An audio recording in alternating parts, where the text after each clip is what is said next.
not against Team Spirit in the upper bracket, but Nouns. Yes. My goodness, it's been quite the day. Yeah, I mean that's what you're hoping for. That's what you're hoping for from TI, right? Is surprises, new stories that you weren't expecting, and it makes the tournament feel extremely unpredictable right now. Honestly, no team is safe, is the vibe I'm getting. Teams that you might have expected to clearly either coast a series or at least, you know, end up clutching it out at the bare minimum, doesn't really seem to be the case. Many of the favorites have really had to fight for. We saw earlier Falcons were pushed to 3 games. Now we're seeing Gaimin pushed to 3 games. We saw Spirit get 2-0'd. You know, there's many things that you might not have thought was really a possibility or a likely outcome happen in the same day. So many new stories to be written, and this game probably no different. I really like the panel's focus on how important this game is for the entire tournament, because it's not just about who drops down. It's also, you know, the whole trajectory of imagine if Gaimin and Spirit play in round 1, right? Yeah. That influences everything else for many of the other potential favorites for the tournament that those 2 teams might eliminate. I mean, one of them would be eliminated. And in either case, whoever drops down against Spirit, I don't feel like will be a significant underdog anymore necessarily when we've seen, you know, we've seen Spirit bleed today, and now these 2 teams are bringing, especially G2.iG in the second game, leveling up a little bit. Was very refreshing to see for their chances whether they win or lose this one. Yeah, it's very obvious that they had a nice little talk with Korean Barbecue, aka Jack Chen, a very famous figure in the Dota 2 community, after that game 1, and they really bounced back because it was a rough showing in that game 1. Yeah, for sure. But you could look at it the other way as well, Cinderin, is that Gaimin didn't perform to their usual selves in that game number 2. There's always 2 sides to it. And looking at these lineups, what are your thoughts? Are we seeing fast gameplay? So I think for Gaimin, it's not the same as last game in terms of like being on a timer necessarily, because X-Nova taking a beating down bottom, second soul assumption is enough. Ooh, and that's extra gold if he took that facet. He did indeed take death toll, so nice extra money there.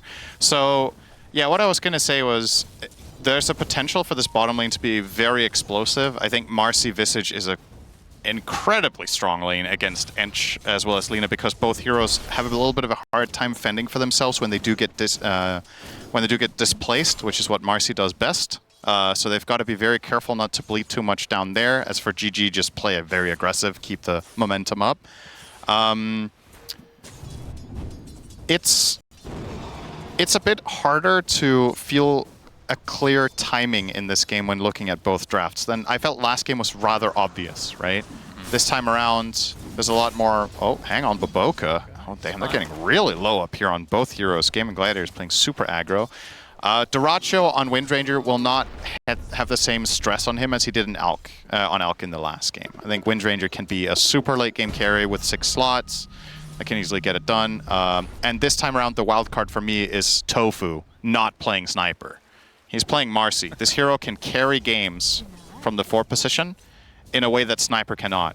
You get a BKB, you already start becoming a threat. Suddenly you get a Basher, and then you can start solo killing cores. And that will be a nice X factor for them to have further down the stretch if this does go later. So I think Gaimin probably feel a little bit calmer about this one. Yep, I would totally agree with that. And nothing to say. Playing the mid Earthshaker, we've seen this pop off from time to time. Very cool hero to watch.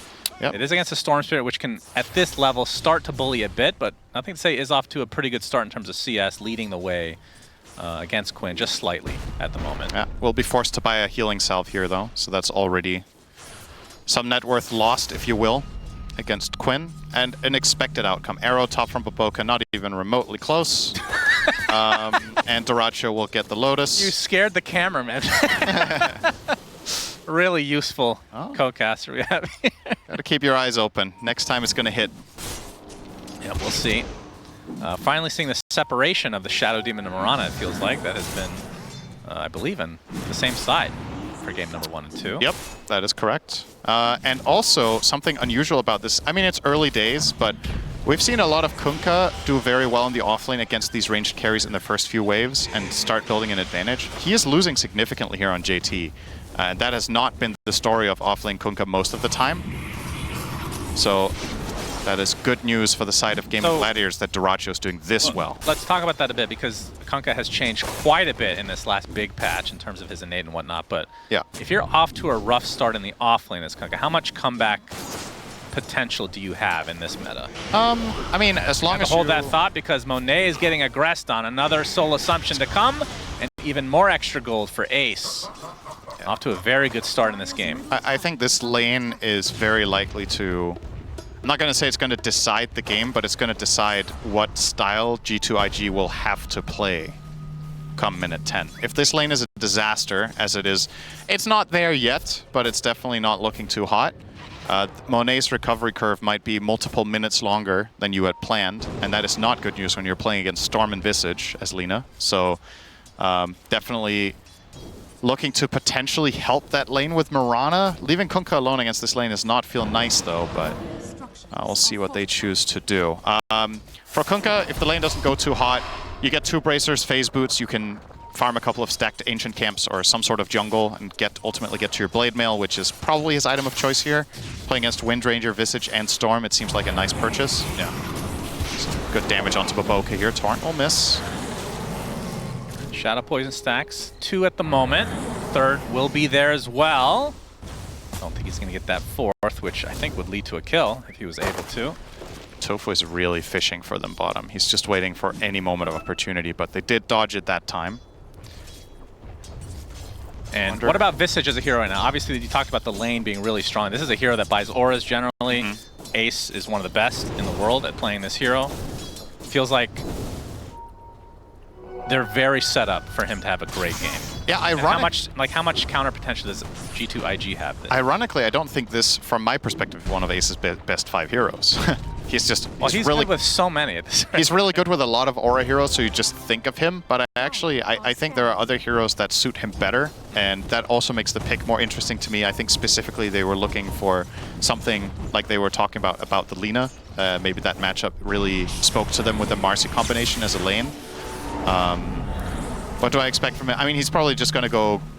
He's going to get the drums first, which is very standard. Nothing to say. Instant echo. All right. Expose into... It's like, thanks for the blink dagger there. Echo Slam ends up resulting in the kill onto Tofu. Nothing to say with Enchant Totem. Oh my Doing a lot of damage to Quinn. He does have his zip. He's going to go on in, and Dyrachio making his rotation. Wow, they brought the as a position 1 win runner, yeah. Yeah, see, that I was thinking the exact same thing here. Was that TP worth it at all? I think Shaker was dead no matter what. Dyrachio does get the kill with his TP power shot, but I actually think that TP might have been unnecessary, and that freed up some nice space here for JT to recover a little bit and get a bit of a breather. But yeah, ironically, you know, the item that Shaker loved to get for free from Tier 1 neutrals, the Tumbler's toy, is effectively what Marcy gave him there. And it was very clear, nothing to say, already made the decision. He already had the decision tree in his mind there. If I get vaulted, I'm instantly ulting. Right. There was no hesitation, so he already mapped that out. Monet. They're in Dyrachio, they run into Monet. Oh, do they have the vision for the disruption? Yeah, power shot already went out though, so I think he might be okay here. Dyrachio making his way to the other side, gets the shackle. Easy location for that as Monet now he's dead. Away. All right, wait. There were a lot of poison stacks. Okay. He had 4 stacked him. Yeah, that makes sense. All right, that's even worse than dying. Now he dies and has no TP. He has to walk all the way back. I mean, that's 2 deaths already for him. Big rotations. Look at how aggressive and involved Dyrachio is. He went mid, then he went bot, and now he's back to top. So opening up, like I said, didn't really agree too much with the mid move, but this bottom move I think was really nice. And he's back up to the top lane, claiming his level 6. And Visage now, as a result of this kill, will get 6. So I think drums into... I guess drums, pipe seems solid here in the Visage. Oh, that's oh, there. Okay. Just a little off. Okay. Where's the question mark, Quinn? Bring it back. A little bit, Quinn doesn't really do that very often. Only in public games. Not in these professional matches. As Ace, looks like the Tier 1 tower is just his. I don't know if they're going to come defend this. It's extremely difficult to hold this tower. They know there's support back up there. Lina and Dench are extremely vulnerable to getting just collapsed on, and I think a good play call to not pursue any defense here. The question is, what are you going to do instead? Like, if you're just running circles top and nobody's there, that feels pretty bad. So ideally, they would have liked to make their own move of the same kind and just start poking this top tower, but it's been pretty slow. Dyrachyo made his way over there as well. Not going to find anybody. You can see basically the counter here for G2.iG is to just pressure the tier 1 top. As we can see, nobody is there for Gaimin. Eventually, they got started on it pretty slowly, but I guess they'll get it. Dyrachyo on Monet. Okay, steals a creep. That was not looking for a kill, though. Absolutely riveting action.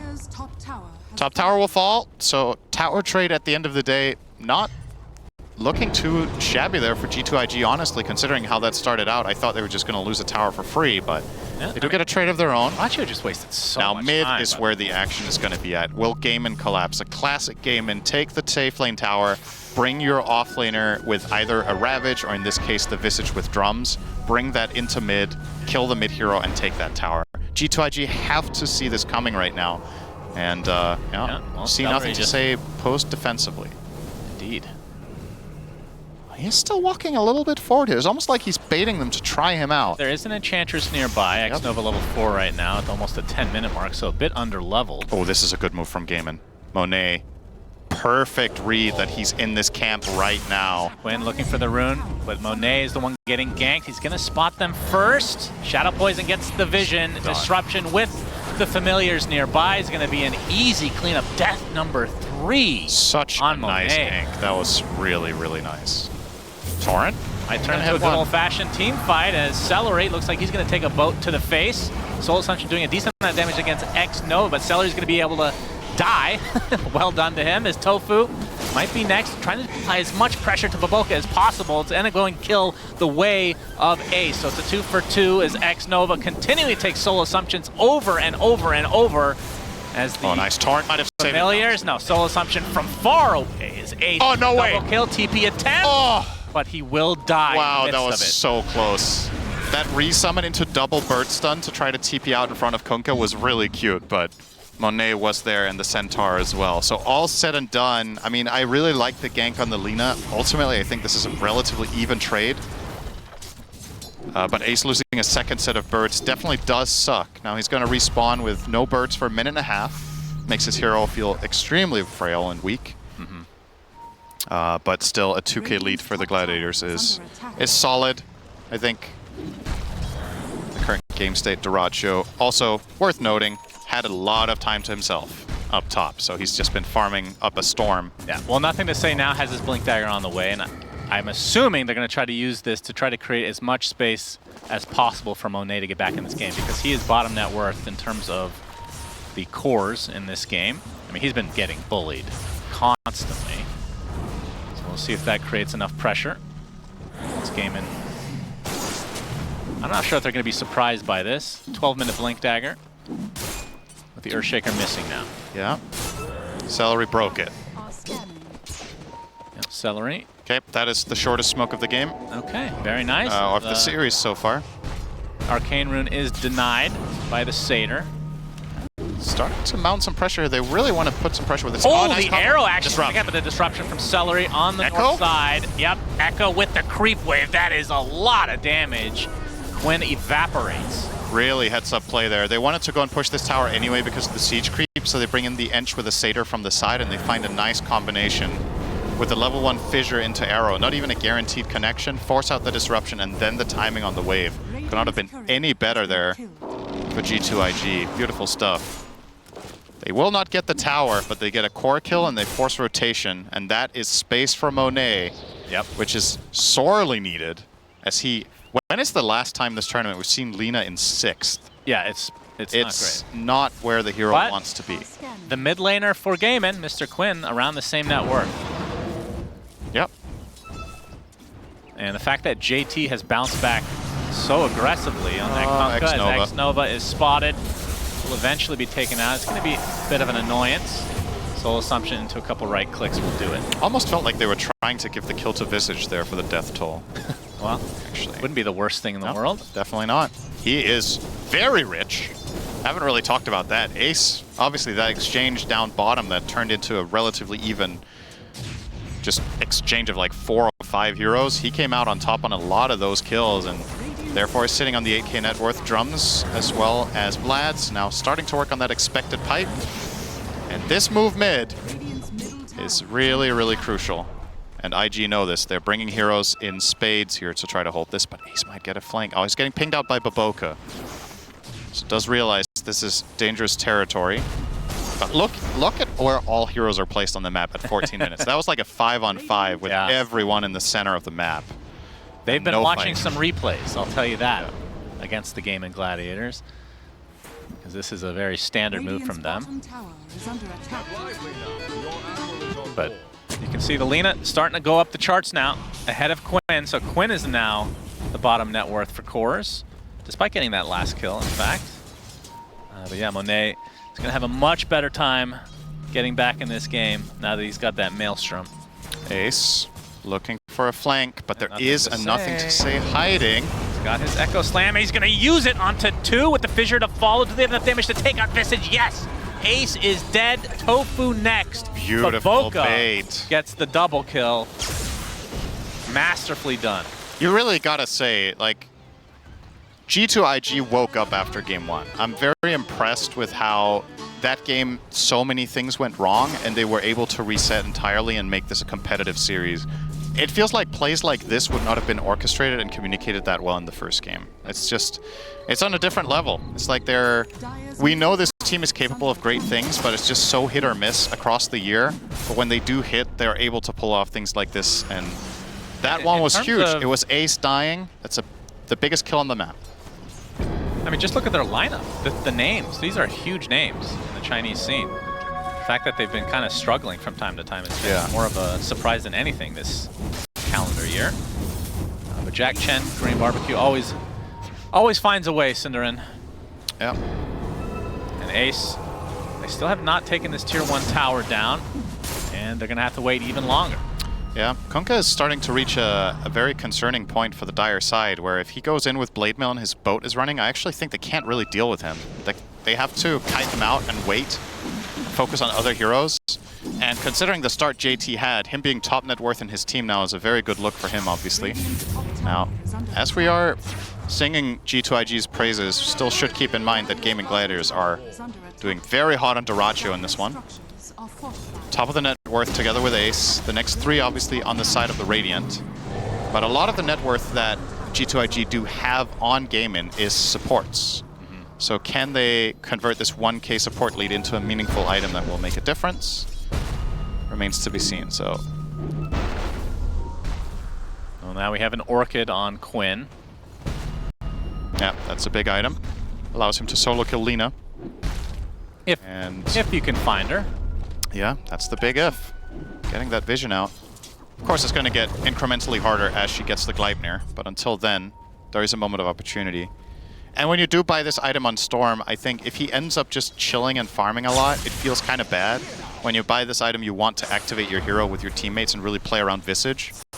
So he is going to farm some stack here, which is completely fine, of course, but really like to see Quinn get involved with this Orchid pickup and not just use it for farming. Yeah, it's not great for farming, it turns out. It's okay. I mean, it's not the worst, but it's not the attack purpose speed and mono regen. It's not like it's a... Yeah, but it's not like a Battlefield. You're not buying it to farm. Yeah, I think you should have bought Battlefield on Storm. Gives mono regen too, so, you know. Yeah, technically true. Remember back in Dota when people used to buy Battle Fury and Windranger? No. That was actually a thing at one point. Wow, no wonder you were a pro player. That was not me buying it. I was losing to it. Oh. That's even worse. That's even worse. No, it was a different time. The item was actually quite decent on Windranger back then. Classic days. Smoke from Gaimin. Try to use some of their vision here as they're going to delete the ward and potentially connect with Quinn. Yeah, he's now smoked up, so this will be the Orchid reveal. He's going to have a haste rune as well. Going to wait a bit, try to bait somebody in potentially. Nothing to say though. Seems to be somewhat ready for this mid-aggression. There's the big zip. Oh, I don't know about this one. Orchid, nothing to say. Looking for the Echo Slam. He gets it onto 2 with the enchant on the volley, but there is the disruption to save 1 as Quinn now pretty low. He might have to back away. The big boat comes in. X-Nova relatively low as well, but the Earthshaker's the first to fall for G2.iG. And JT looks to be next on the list as Gaimin Gladiators are winning this handily. Xnova slowed to a crawl. This is going to be likely the third kill if they can find him around the trees. Indeed they do. Double kill for Celery. Wow. Okay, that was so close in so many ways. So the Echo Slam response there from Shaker is good, but the follow-up isn't quite there. They get the very good disruption from Celery.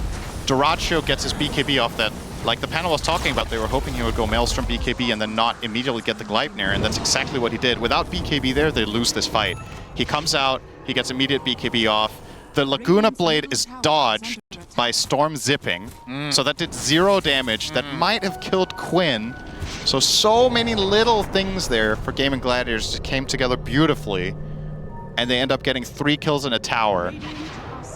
G2.iG just want to immediately go for this though. Duracho senses it coming. And nope, does he? Actually gets X. Arrow? Yeah, Arrow's actually going to hit. It's a very long duration.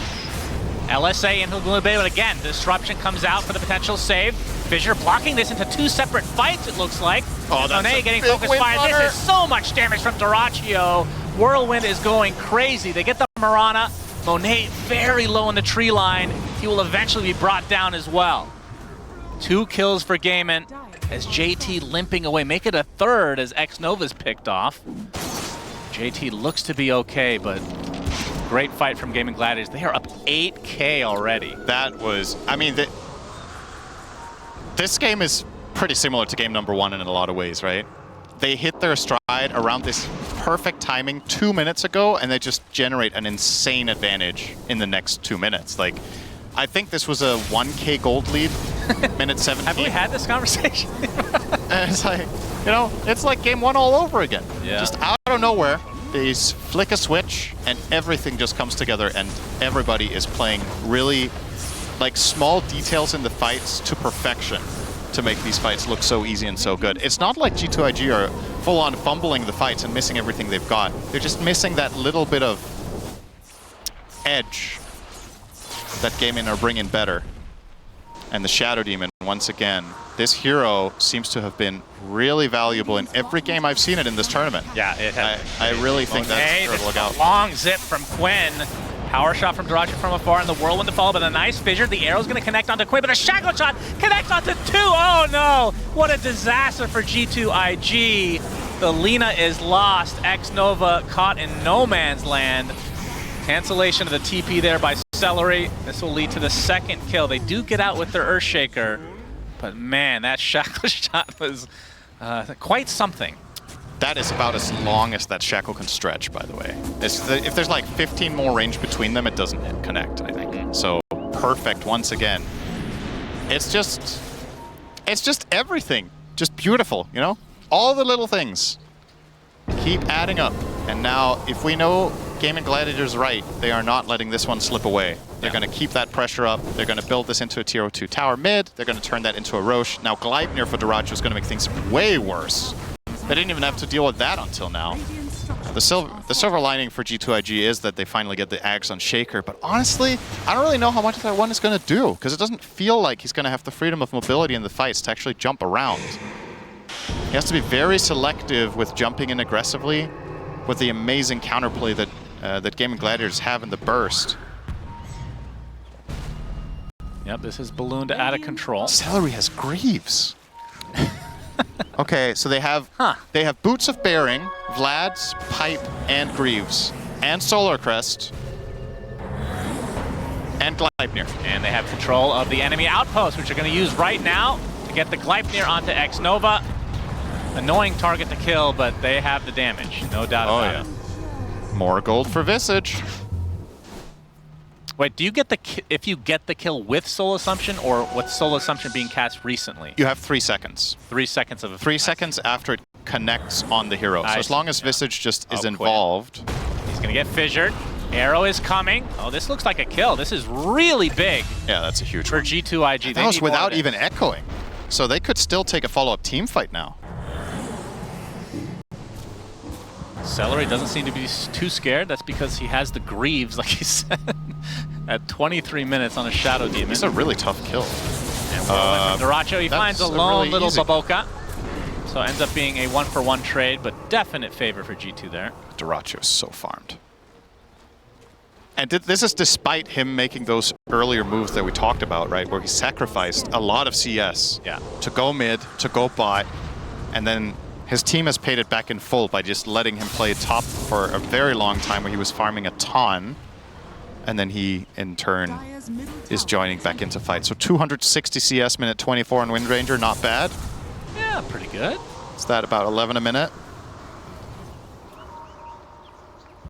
So has the Crystallis now, as it's being delivered. That's going to be a huge power spike for him in a way. Not that he needed one, as they enter the pit now. And this will be Roche #1 for Gaimin. Yeah, this Aegis. So what is the goal with this Aegis, considering their current lead? Oh, the remaining two tier 2s for sure. Yeah. I think high grounding can be a little bit dodgy. Like the enemy team has fissure blocks, they have X mark. Lina is very good defensively. Celery, take it. Please take it. Oh, God. I know they're waiting for a Quinn, but come on. Deny it. Let the intrusive thoughts That would win. be the best if it's like this long walk into deny. That would be amazing. God, let the intrusive thoughts win for once. It will be Quinn with the Aegis, though. Unsurprising. And now he has a BKB as well. Wait, what happened? Okay, so you pick up the Aegis like 30 seconds after it dropped. We're going to talk about this in just a minute. This is actually interesting. Quinn, the boat's coming for him, but he's going to zip away. He's just fine. I think I know what question you're about to ask, so I'm going to answer it right away. Yeah, can you have two Aegis at the same time? In theory, oh, that was not the question I was expecting. That was kind of an extreme version of it. Yeah. I believe the timer for Roche respawning starts when he dies, and the timer for the Aegis starts when you pick it up. I'm pretty sure. Yeah, no, I know the second part's definitely true. Yeah, so in theory, if it was lying on the ground for 5 minutes, you could pick up that Aegis. I don't know if it ever can despawn or something. No, I doubt it. I don't. But even if you pick it up with before it expires, you know, by the 5 minutes or whatever, you still have 3 minutes of holding it to have a second. That would be interesting to see. As always, we can count on Twitch chat. And of course, somebody in chat says, "Nope, I tried." Yeah. So, which is the biggest self-report of all time. It's probably fogged. That is a big self-report, my friend. But thank you for your service. Well, Quinn and company grouping up towards the bot lane now, looking for an opening. Tofu jumps in, doesn't see anything. So now Ace and company can just pound away at this tower. Yeah, this is... There is no fortification. They don't have glyph, yeah. They're going to have it now, I believe. It should refresh. No, that's right. It's after the melee rack. So this is actually they just give up. Full set for Gaimin. I don't blame them. I feel like this fight was extremely difficult to take, but the problem is, can you even buy enough time to defend mid then? Like that one, surely you have to try. Oh, Mars has a Crimson Guard, by the way. I don't know if you mentioned that. Classic pickup, of course, for that hero. Now Gaimin Gladiators have literally every aura in the game. Yeah. Do they have Shivas yet? Shut up. Okay, and AC? Noob? Okay. All right. Literally as a figurative. Am I talking to lyrical right now? You need to understand the word literally. All right. You're right. You're technically correct, so I can respect. And you're figuratively wrong. So let's see. I am also literally wrong, which is a great combo.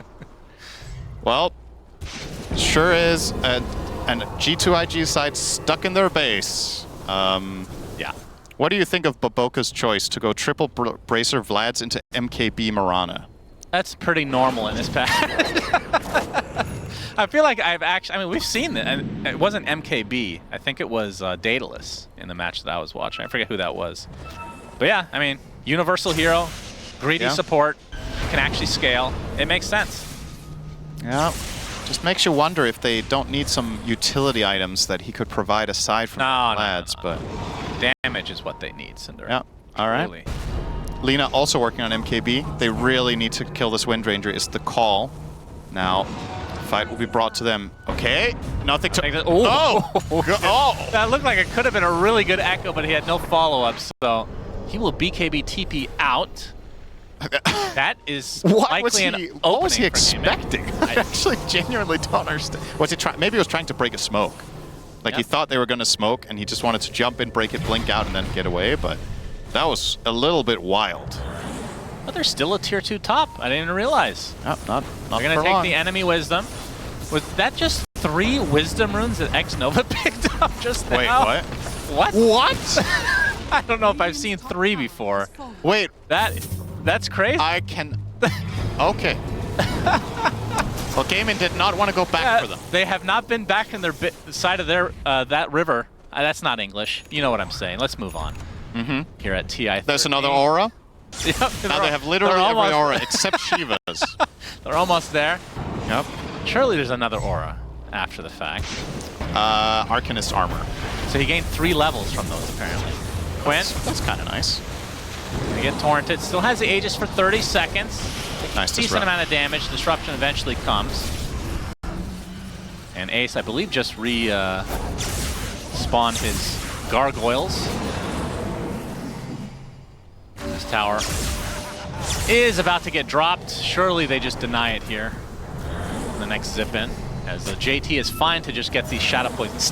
This ward is in vision of the sentry, so that's he going to does get not care about shadow or destroyed. Okay, I mean the Aegis is about to expire. Based on how that was starting with that first lane interactions being given away freely, I figured they would try a little bit more aggressively for the second set, but Gaimin are playing it safe. Yeah, not really I mean, I don't think they're under any pressure either. Like time-wise, if this stays a 9K lead for 20 minutes, it still feels like their lineup can easily take this late. So I don't think there's any reason to be concerned with rushing it. Just control the map, wait for the right moment of opportunity, and expand your lead. Get the next Roche if that's what it takes to go high ground. Seems to be a completely fine choice. And G2.iG, I wonder if... Yeah, I was just going to say, I think JT actually needs a shard. I think that's the one way that I see them reliably defending their base. Yeah, that's true. Is getting someone tidal waved in. Monet. He's spotted. He should live here. Maybe. Next time. Nope, maybe. Okay. Marcy was not able to get a couple swings in with the ult there. Couldn't make it in time. So he will get out. Opting for the Nemesis Curse. So he is more vulnerable as well. Worth keeping in mind. What do you think about this neutral, by the way? It's pretty popular. Okay, another BKB TP, the Nightfall special. I like it conceptually. I think it's nice to have double-edged items. Also something like, you know, Eye of the Vizier is another example of that Celery's rocking here. You recognize the cast range is extremely valuable, but it comes at a cost. I think the more neutral items turn out to be this way over time, the better design actually is. I think more and more of those would be really cool. So I think a lot of them feels like auto choices, you know what I mean? Where it's just like, yeah, this one's just feel good, it's always nice. The more of a downside they have, the more you need to think, you know? Yeah, use that brain. Yeah. As if Dota didn't have that requirement enough, Cinderin. Well, we have heroes for that. If you don't want to think, you go Veno, 6 boots jungle. Why? Yeah, that's true. I've seen that. Yeah. Why haven't we seen the Visage facet where you don't have to control your familiars? I'm surprised the pro players don't like that one. So the one called Sepulcher was picked once. No, that was the other one. That's the one that gives you AoE Grave Chill. Oh, I see. Yeah, okay. Yeah, why haven't we seen the pros do that? I don't know. Because he has 3 facets, remember? Yeah, that's right. Really strong. My burning question is, who's buying the Shiva game? You gotta buy a Shiva on your team. You gotta get the full collection Everything here. else, yep. The full bingo card. Nobody's queuing it up right now. Quinn is working on a Witchblade, which I assume he wants to fully complete into a Parasma. Visage wants Hex.